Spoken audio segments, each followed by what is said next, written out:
Hey, it's me, and just getting that video to you about the chapters from this week.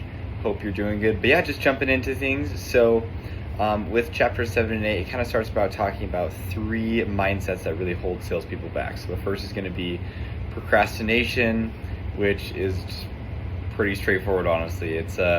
I know prospecting can be daunting, and a lot of sales activities aren't fun.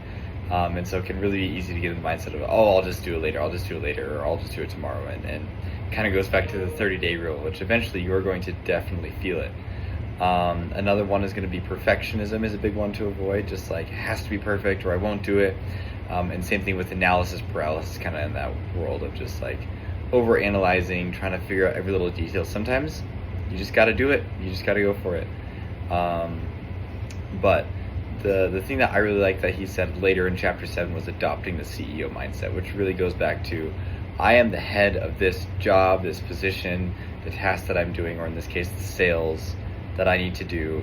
I am responsible for this. I am accountable, and I need to maximize my time and effort because that is what really is the only thing that can get ROI. And you just can't sit around. You gotta work for it. And so I really like that. And I think that's a great way to apply it. You can apply it as much in sales as you can in your personal life, which is really cool. But when it comes to protecting golden hours, those are your like real prospecting hours a day. So like, let's say there's 24 hours in a day and you can only prospect for 6 of those hours are when like real sales generating revenue activities happen. And so that is a quarter of your day. Those are your golden hours right there. So it really comes down to prioritization, good, better, best. Like, what am I doing with my time? What am I doing with my activities? And how can I furlough, offset, or even delegate activities that just aren't as important? So that's a really important thing to think about.